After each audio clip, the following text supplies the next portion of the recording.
I have a group of friends, though not all of them are truly close to me. Most of them are more friends by association, but we all go out together and have a good time. I do consider Maddie and Jessie to be real friends. For Maddie's birthday, I got her a cake. Jessie had a small civil wedding, and Maddie offered to bring wine for the celebration at her place, while I offered to bring a cake. There's a girl in the group named Carly, and my relationship with her is neither friendly nor unfriendly. She's always shown some apathy towards me, and I know she doesn't really like me. I don't dislike her, but I get the sense we wouldn't be friends since we have different perspectives. During the celebration, Carly commented that she liked the cake, and Jessie mentioned that I had brought it. Carly said it was good but that it tasted a bit dry. Everyone exchanged looks and changed the subject, but Carly kept talking about the cake. I didn't say anything about it. Carly had been planning her wedding before Jessie got married. She used to invite Maddie, Jessie, and other girls to discuss prices and ask for opinions on things, but she never asked me for my help or advice. I had assumed I wasn't going to be invited. Everyone else got an invitation, and I wasn't surprised when I didn't receive one. Jessie wanted to talk to Carly about it, but I asked her not to, as I didn't want a pity invitation and understood that Carly wouldn't invite me because we're not friends. Jessie told me she wouldn't attend if it would make me feel bad, but I told her not to worry about it. Then, Carly messaged me on WhatsApp to ask about cake designs and filling options. I thought she already had that figured out since her wedding was coming up and she'd been planning it for a while. I sent her the catalog, and she commented on a few options she liked. She asked if I did the setup, to which I replied, yes, and sent her some example photos. She only reacted to the photos with a thumbs up, and we didn't talk any further.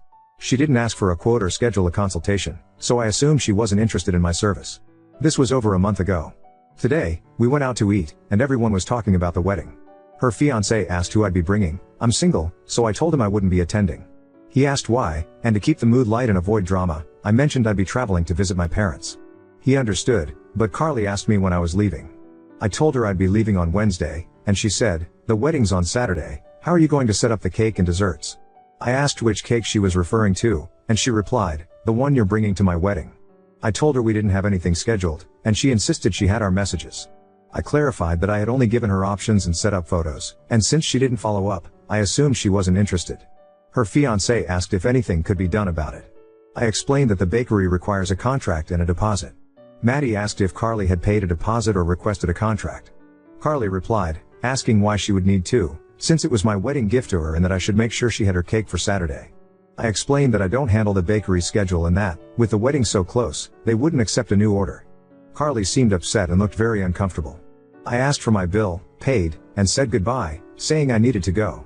I really don't want to lose my friendship with the group since I'm not from this city and I've felt comfortable with them. I don't want this to create tension, but I also don't know how to handle conflicts. I know it's a bit sad that I can't stand up for myself and would rather avoid confrontation. Maddie told me that after I left, Carly said it wasn't fair for me to back out after agreeing, and some people and the group hinted that maybe I didn't want to go to the wedding because I didn't want to give her the cake. Jessie said I wasn't invited, and Carly replied that she had invited me. Update 1. To those who asked why I didn't stand up for myself and let things get so out of hand, as I mentioned before, I don't like confronting people. I get nervous, feel like I can't breathe. When I had presentations in school, I used to throw up before and after each one. Sometimes, I've even kept items I didn't order or didn't want just because I was too embarrassed to exchange them. I've been in therapy, and thanks to that, I'm now able to work as a cashier in a bakery. I don't think I could have done that before. I've come a long way, but I still get nervous speaking in public. I have a younger sister, and she used to go everywhere with me. I'd give her the money, and she would pay because just talking to the cashier would leave me breathless. I know people often feel sorry for those who seem weak, and I don't want to be seen that way or treated condescendingly. Someone sent me a private message asking our ages. I'm 21, Maddie is 30, Carly is 30, Anna is 31, Carly's fiancé is 31, Jessie is 30. I hope that helps clarify a bit more. Now, here's what happened next. Someone suggested what I could say to Carly, and I sent it to her. She replied saying she thought I wouldn't mind and that I owed her a gift anyway, and she'd chosen the cake as her gift. I replied that only guests are responsible for giving gifts. She asked what I meant, and I clarified that she hadn't invited me to the wedding. She left me on read.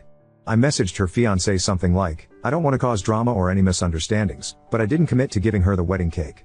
I sent him screenshots of our conversation, and he called me right away. He apologized and said he thought it was odd when Carly told him I had offered to give her the cake. I mentioned it seemed even stranger to me since I wasn't even invited. He asked if I was serious, and I told him yes, but that I wasn't upset and understood if it was something private. He apologized again, and we ended the call. Around noon, Carly messaged me saying I was making a fuss over nothing, as if I couldn't just give her the damn cake. She didn't understand why I was being so sensitive, saying I'd given Maddie a cake and Jessie one as well, and asked me to explain why I couldn't do the same for her. I replied that Maddie's cake was a birthday cake and, although Jesse's was for her wedding, it wasn't a wedding cake. Carly answered that it didn't matter what the cake was for. I told her if that was the case, she could buy one from the supermarket. She started typing, but I blocked her before the message came through. Then, Carly sent a message to the group with only the part where I told her to buy it at the supermarket, saying it was insulting and showed how little I valued her wedding, so no one could say she was the bad one. I responded to the group with a suggestion someone gave me in a comment, which I adapted a bit. Hey everyone. I want to clear up some confusion and rumors. I won't be attending the wedding because I didn't receive an invitation. I understood and made other plans for that time since the rest of you were invited. I'm not hurt or upset, it is what it is. The confusion about the cake is as baffling to me as it is to you. I only provided information on models and fillings from the place where I work, and that's all. I don't understand why it's expected that I cover a cake for a wedding I'm not invited to. It's true I suggested the supermarket, as she said the purpose of the cake didn't matter. I hope this clears everything up. I wish you all a wonderful time celebrating Carly and her fiancé. Congratulations in advance to the happy couple, and I hope those not involved don't feel caught in the middle. I posted screenshots where she reacted with a thumbs up when I sent the samples, along with all the conversations from that day and today. After a while, someone commented that the group wasn't meant for this kind of drama and that we should resolve it privately. Maddie jumped in and said, Carly demanded the cake in public, so it's only fair that everything is explained publicly. Another girl, let's call her Anna, commented that's not the way to ask for a gift. Carly saw everything and sent a voice note saying she didn't know a simple cake would ruin my finances but that it was fine and that I shouldn't have shared everything in the chat. Then, she sent a second message saying that when I get married and don't have friends who can help me out with things from their jobs, I'll understand what it's like to be without support. A guy replied tagging her, you didn't invite her? Carly responded saying she had sent the invitation. Another guy asked, do you have the confirmation? There was no reply? Carly, no, but she should have told me when she saw she didn't get the invite. Jessie replied that she didn't like Carly's attitude, that she even considered not going and would only attend for the fiancé's sake. Carly then said, so no one says I didn't invite you, everyone can see here I'm inviting you now. I'll send an electronic invite since there's no point in printing one now. I replied not to bother, as I already had plans. Update 2. I tend to be very brief when I speak, which can confuse people, but I don't mind clearing things up. You're all great. It's just that, the way I speak, my sister always has to ask me things like, did this happen before or after? Or what happened next? To clarify things, when Carly tasted Jessie's cake, she had already sent the invitations. That was on Monday. The group chat went silent after that, and the boyfriend muted it since he is the only admin. On Tuesday, the boyfriend came to the bakery to ask how I was doing. He apologized for Carly, saying he felt bad for how she treated me. Then, he gave me an invitation. It wasn't like the originals, it was just a white envelope with a printed letter inside. I know you all like details. He asked me to come to the wedding, but I told him I already had plans and wouldn't feel comfortable going. He asked why I didn't say anything when I didn't receive an invitation. I honestly told him that I was embarrassed to be the only one excluded, but I understood. He said he didn't know, and when Maddie mentioned it, Carly said she had already sent it but would check it. He kept asking me to come, saying it would mean a lot to him. I said no. I'm learning to say no, and honestly, it feels great. He asked me to think about it, left the invitation, and left. Later that night, he added the guy who had left the chat earlier, the best man, back into the group. Then he sent a message saying something like, the issue is resolved now, it was just a misunderstanding. We hope Op will join Carly and me on our big day. It would be really sad, we'd really miss her if she doesn't come. Op, please come celebrate with us. Anna sent me a private message asking, did the boyfriend really bring you an invitation? I said yes, and she said, send me a picture. When I sent it, she replied, what an idiot. She added, don't go if you don't want to. Don't let him off the hook. He's no better than Carly. I thanked her, and we wished each other a good night. The boyfriend reactivated the chat, and Carly replied to his message with 2 crying emojis. Yes, Op? Then, the best man left the group again without saying anything. I also left the group and turned off my phone. When I arrived at my parents' house, I turned on my phone and saw a bunch of messages. I didn't know what Carly had said, but I assumed it was about me or something else because Anna sent angry messages like, that was too much. To the group. The boyfriend had sent, it's here now, calm down. Carly had sent a bunch of messages in the group asking why I wasn't responding. Maddie replied to one of Carly's messages, which I couldn't see, saying, why do you want me to reply if you feel that way?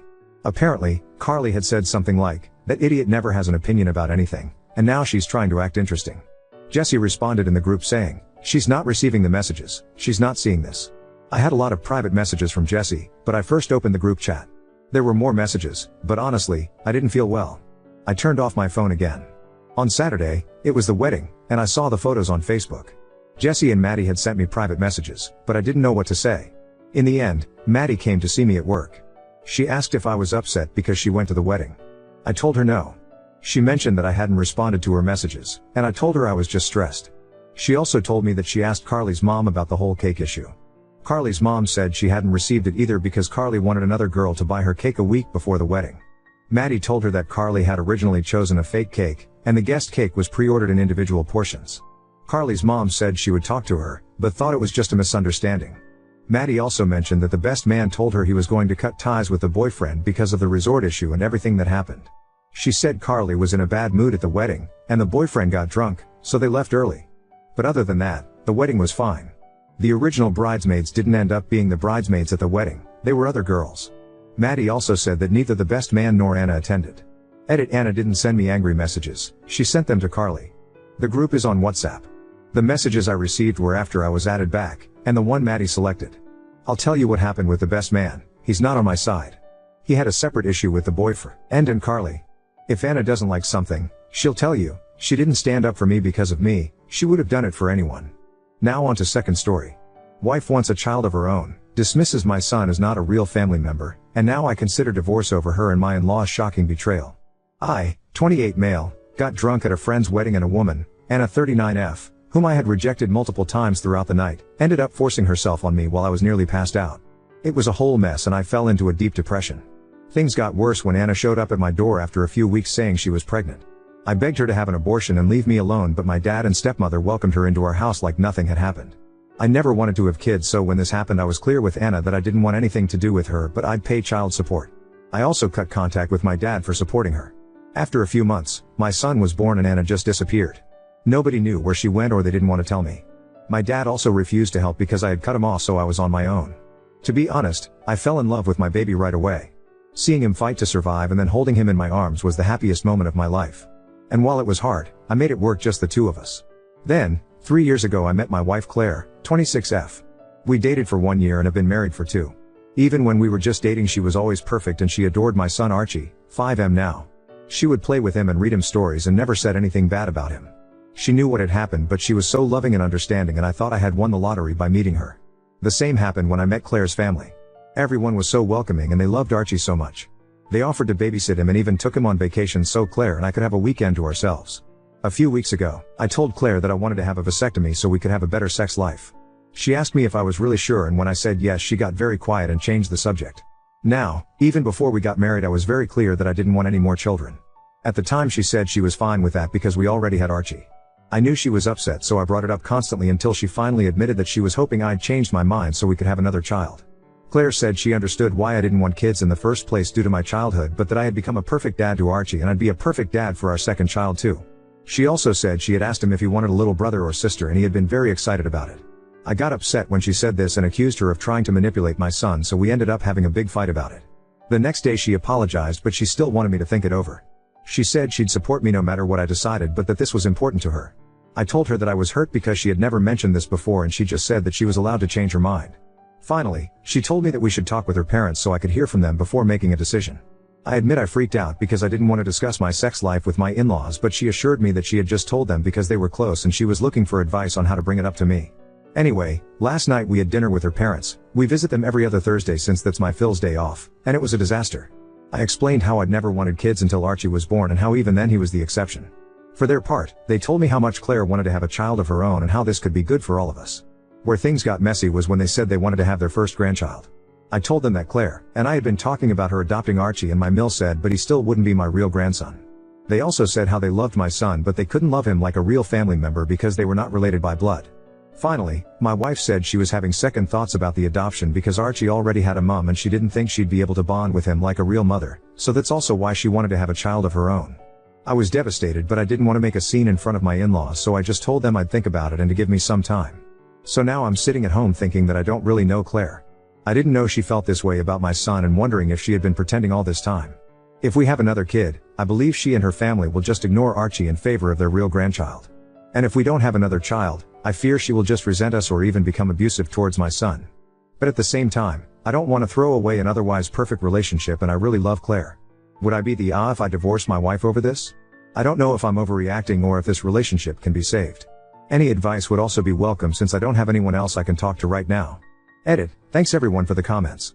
I haven't been able to reply to everyone, but I'd like to answer some questions. 1. Did I talk to my wife about not having children before we got married? Yes, we had the discussion at least 3 times and she always mentioned she was okay with it. 2. Do I treat her like a nanny or there is money involved? No. I earn more than she does, but she still has a good job. She does work from home, but Archie is still in daycare because I want him to socialize with other children and I didn't want her work to be affected by having to look after a toddler all the time. 3. Will I get therapy? I've had a therapist for 4 years now. Archie is also in therapy. 4. Why didn't I have a vasectomy years ago? I got no excuses here. I'm just an idiot. 5. Why did I get married after only 1 year of dating? We were both in love and rushed into things. I'm also an idiot for this, apparently. 6. Did I get a DNA test? WTF? I didn't get a paternity test right away when he was born because I didn't care. I had already put my name on his birth certificate and after Anna left I just wanted to take care of him. I did eventually get a paternity test done. Spoiler alert, he is mine, but it was mostly for legal purposes since I wanted to take him out of the country for a job opportunity. 7. What happened to Anna?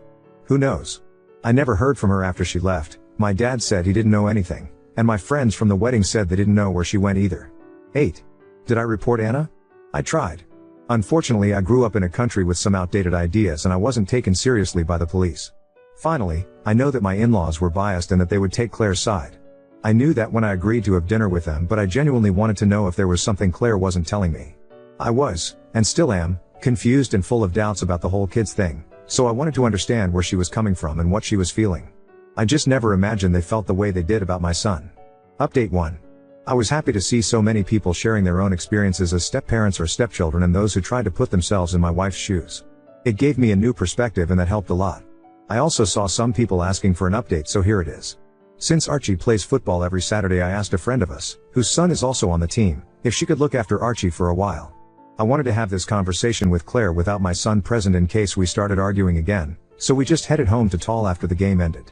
I know a lot of people said could just divorce my wife both to protect my son and to let her move on, but, please don't be mad at me, when we sat down to talk I wasn't ready to give up on my marriage just yet. At that moment I was willing to compromise with Claire about a second child as long as we got couples therapy to address her and her family's feelings towards Archie. Even after the initial fight, when I said I wanted a vasectomy, I was mostly confused about what to do since I just wanted my family to be happy. Anyway, I started by asking her to explain why and when she had changed her mind.